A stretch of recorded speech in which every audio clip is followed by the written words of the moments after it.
You will notice that there are a large number of slides in this PowerPoint, and so I am going to be dividing the recordings up into smaller chunks as you do. So we're going to be talking about wound care and physical therapy. So this is important in a lot of ways, and we'll talk about some of the reasons why it's important. But one of the things that some of you, if you've already taken some practice exams, either score builders or the PEAT or whatever practice exams, you will notice that there are questions about wound care. And that's an important part of what's the body of knowledge that we need to know. And I'll talk in this first part of the lecture why it's important. So we're going to review and apply knowledge of anatomy and structure of the integumentary system. If you recall that from, pathophysiology. If you want a text reference, the in O'Sullivan and Schmidt, chapter 14 is the integumentary and wound care section. I didn't require you to have that book for this class, but I know that you have it from other classes. So that's a good reference book when you're studying for your board exam. Probably that and the therapeutic exercise book were the two that I studied most out of when I was studying for my board exam. So we're going to talk about current wound care principles. There are lots of references at the end of the PowerPoint that you can look into if you're interested. Um, we're in lab, we're going to demonstrate proper application and removal of dressings or any other kind of dressing agents and bandages in wound care management. And we're going to practice sterile technique as well. We're going to look at precautions for dressing removal, indications, contraindications, and precautions for the use of various physical agents in wound care. So electrical stim, ultrasound, some water therapies are often used in wound care. And we're going to look at common pathologies that often lead to poor wound healing and how to describe a wound, how to describe the appearance, how to document it, and how do we tell the difference between viable versus non-viable tissue. So necrotic tissue versus healthy tissue. We'll look at all of those things. So as PTAs in our role, what we can do in wound care, we can implement wound care treatments that are prescribed by a PT. We can monitor wound progress and report changes. That is a very important part of what we do. We can apply prescribed dressings and topical treatments.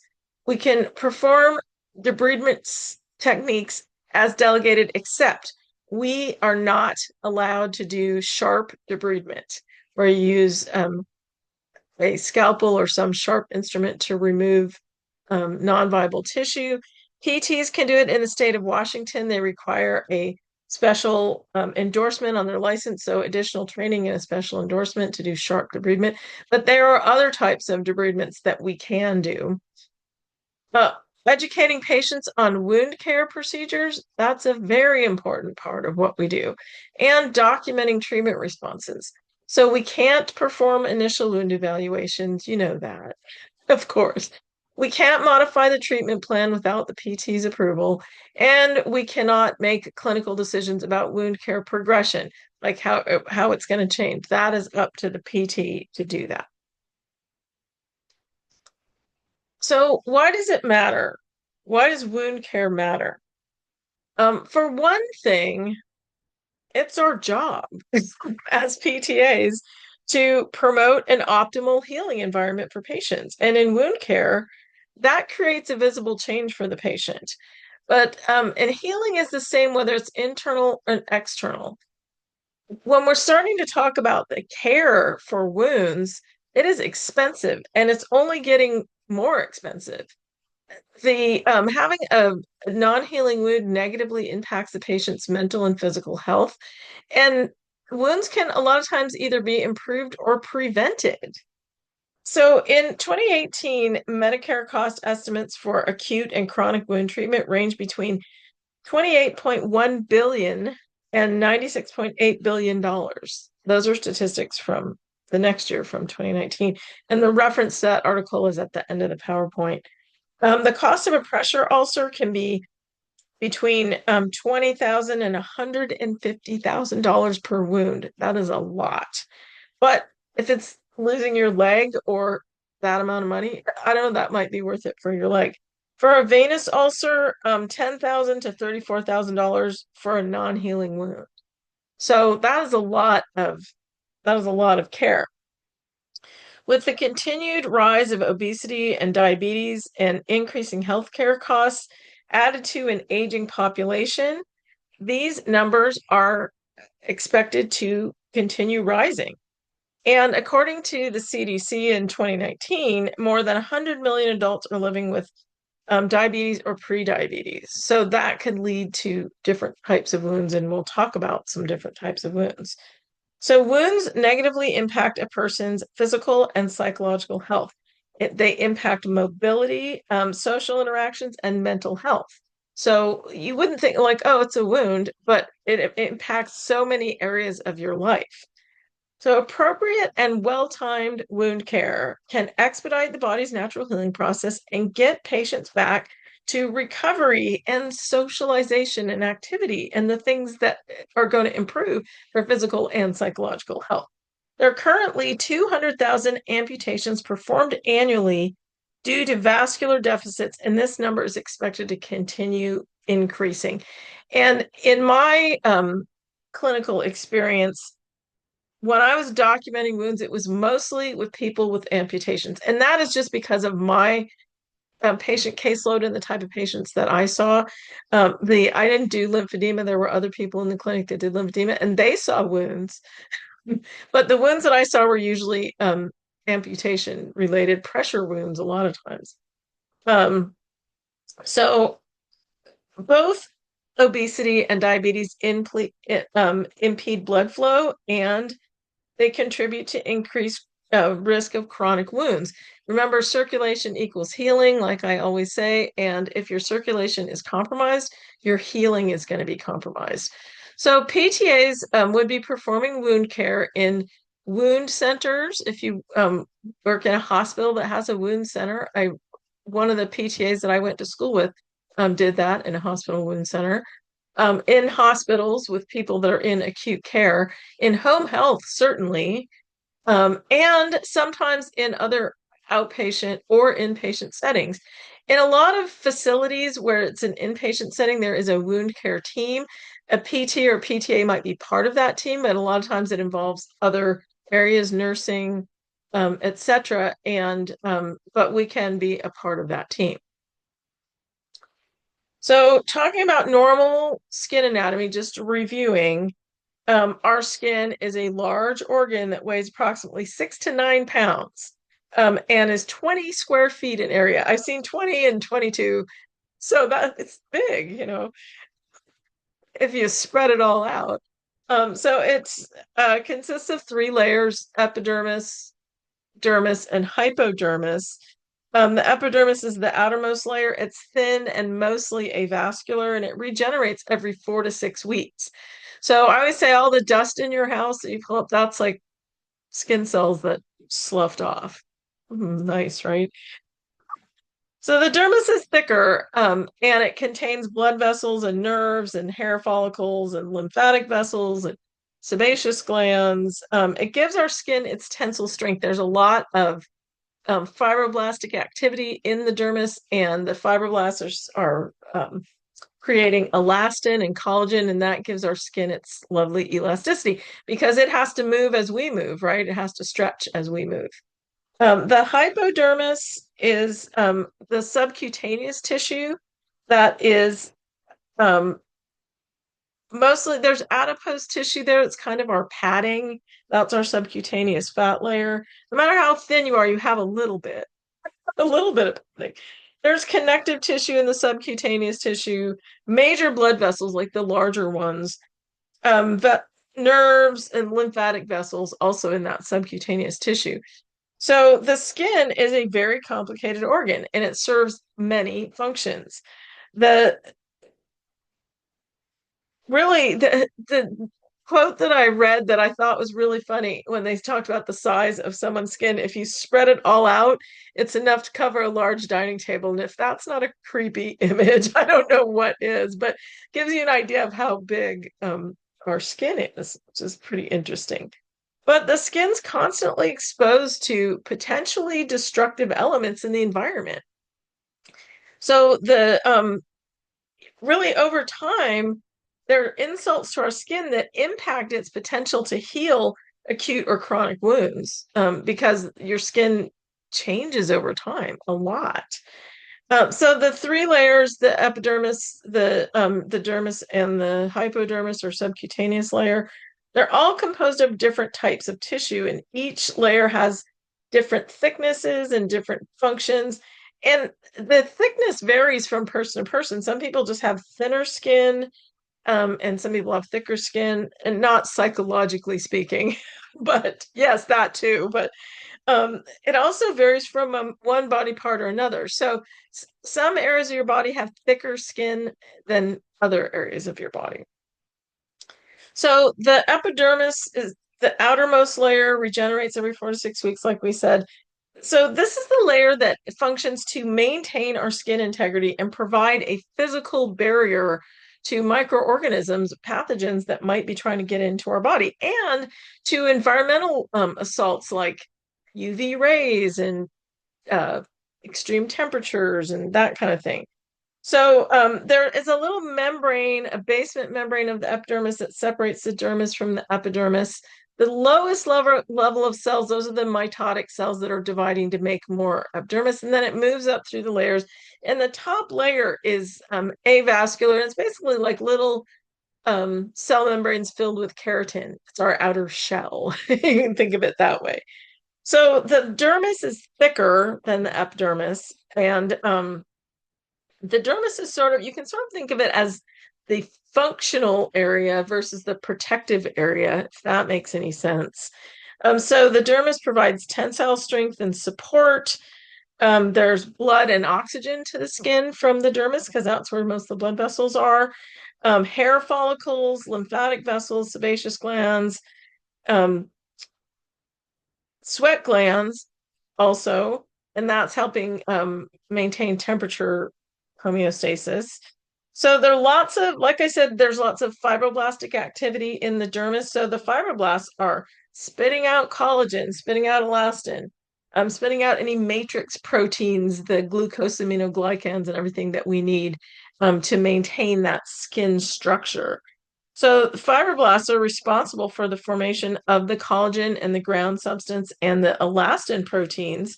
So the collagen gives the skin its strength, and elastin is responsible for the recoil when your skin bounces back the way it's supposed to.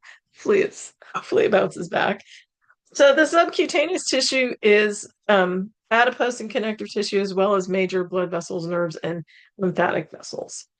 So you can think of it as like protection, strength, and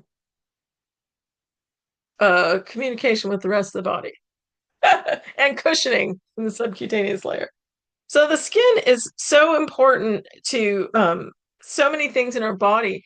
Protecting from pathogens, it's our first layer of defense. Temperature regulation, sensation. A lot of our sensory information comes in through the skin. So when we talked about dermatomes, it's the area of the skin innervated by one spinal nerve root. So there are sensations coming in through there. Vitamin D synthesis is an important function of skin. When you expose the skin to vitamin D, or expose the skin to UV light, it converts vitamin D. So that's nice. In Washington, we probably don't get enough sun regularly to get enough vitamin D, but it's trying. It's trying. Maybe in the summer. Skin is also important for maintaining fluid balance. So keeping fluid out, it's not supposed to be in, we're not like, if you get in a hot tub, you don't just absorb water and become like a big sponge. So the keratin and the outer layer kind of is a little bit waterproof, keeps us from absorbing too much water, but it also keeps us from losing too much water through sweat when you're in a dry environment, even though you'll still sweat for temperature regulation. So in besides the sweat part of it, on a hot day, the skin expands and the capillaries also help shed internal body heat. So, on a hot day, you might be kind of flushed. That's because your capillary beds are open, so you can generate, radiate some of that heat outside of your body. On a cold day, your capillaries constrict to help retain body heat. So our sympathetic nervous system controls those precapillary sphincters, and one of its main jobs is to make sure the blood is shunted into the right areas of the body. And there you go. There's a good example of it. The skin contains glands that aid in secreting water, salt, and other substances from the body. Perspiration acts as a cooling system, but it also rids the body of wastes. So that's why going in the sauna is supposed to be good for you because it does help rid your body of waste. So note to self, go in sauna. So the skin's really important in sensory perception, like we said. The skin contains melanin, which is the pigment that gives our skin its color and also protects it from harmful sunlight. So when you go to Tahiti on vacation, like we all do, you know, the UV light hits your skin, and it stimulates the production of melanin, which makes you tan, and the tan is protecting you from the sun. Pretty cool, right? So once the outer layer is breached, you have a wound, and then we have the four phases of wound healing that we've talked about in multiple other classes. So phase one is in the first few minutes, vasoconstriction, platelet aggregation to close the hole so too much blood doesn't get lost, clot formation, and fibrin mesh development. So the idea is to control bleeding, and the fibrin mesh forms within 60 seconds after an injury and a clot forms. So that's pretty fast, that first phase.